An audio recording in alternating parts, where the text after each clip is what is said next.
یقیناً جشن آزادی منانا چاہیے، یہ ہمارا حق ہے، لیکن اس کے ساتھ ساتھ کہ یہ آزادی کا محاسبہ کریں۔ کیا ہمارے آبا و اجداد اپنے خواب میں جیسا ہندوستان انہوں نے دیکھا تھا، کیا آج ویسا ہندوستان ہے؟ کیا ان کا خواب پورا ہو رہا ہے؟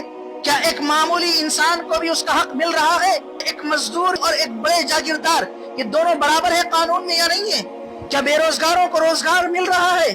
برسر اقتدار جو بھی حکومت ہو، ہمیں کسی جماعت کی پرواہ نہیں ہے، تم برسر اقتدار ہو، تم سے سوال کیا جائے گا اور سوال کریں گے۔ سوال کرنے والے قیامت تک سوال کرتے رہیں گے۔ تمہارے لاٹھیوں سے، تمہارے ڈنڈوں سے اور تمہارے دنگے سے کوئی ڈرنے والے نہیں ہیں۔ یہ ہندوستانی لوگ چاہے جس بھیس میں آ کر سوال کریں گے، چاہے تم اسے جن زی کا نام دو یا پھر کسی اور جنریشن کا نام دو، یہ لوگ سوال کریں گے، ہر حق میں سوال کریں گے کہ تم اس ملک کے جاگیردار نہیں، چوکیدار ہو۔ چوکیدار سے سوال کیا جائے گا، یہ ملک ہم سب کا ہے، صرف تمہارا نہیں ہے۔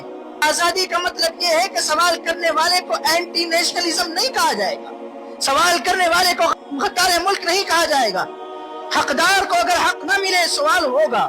صرف جشن آزادی منانا نہیں ہے، یہ بھی سوچنا ہے کہ ہمارے بڑوں نے جو ہندوستان انہوں نے خواب میں دیکھا تھا، کیا وہ ہندوستان آج ہے؟ آزادی کے بعد آج 80 سال ہو گئے، کیا 80 سال میں ہمارا ہندوستان آج بھی غلامی کی زندگی جی رہا ہے یا آزاد ہے؟ آزادی کا مطلب یہ نہیں ہے کہ چند مالدار لوگ آزادی کے ساتھ جو چاہے وہ کر رہے ہیں۔ آزادی کا مطلب یہ ہے کہ روڈ پر بیٹھنے والا اور رکشہ چلانے والا بھی اتنا ہی آزاد اپنے آپ کو محسوس کرے جتنا یہ گورنمنٹ کی کرسیوں پر بیٹھنے والے بھی اپنے آپ کو آزاد محسوس کرتے ہیں۔ ہمارے بڑوں نے اس کا خواب دیکھ کر ہندوستان کو آزاد کرایا۔ یہ محاسبے کا وقت ہے، یہ آزادی ہمارے لیے امانت ہے، اس امانت کی حفاظت ہمارے لیے ضروری ہے۔ ہندوستان میں ظلم کے خلاف آواز اٹھانا غداری نہیں ہے، وفاداری ہے۔ کیا سرکاری ادارے اپنا کام وفاداری کے ساتھ نبھا رہے ہیں یا رشوت کا اڈا بنے ہوئے ہیں؟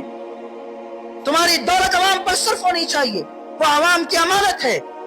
اگر تم اس کو اپنی جاگیر سمجھتے ہو تو ہم تمہیں بار بار یاد دلائیں گے، چیخ چیخ کر یاد دلائیں گے، قانون کے دائرے میں رہ کر یاد دلائیں گے۔ تو یاد رکھیے یہ بات، یہ آزادی صرف جشن آزادی منانے کا نام نہیں ہے، آزادی محاسبہ آزادی منانے کا۔ وہ لوگ تو یہ چاہتے ہیں کہ ہم مٹ جائیں، ہر چیز مٹ جائے، ہم ختم ہو جائے۔ تو وہ کسی شاعر نے کہا تھا نا، نہ میں یہ تحریک چھوڑوں گا، نہ میں یہ قرآن چھوڑوں گا، نہ اس مٹی کو چھوڑوں گا، نہ یہ پہچان چھوڑوں گا۔ تجھے کرنی ہے جتنی کوششیں، کر لے مجھے مٹانے کی، نہ میں اپنا ایمان چھوڑوں گا، نہ یہ ہندوستان چھوڑوں گا۔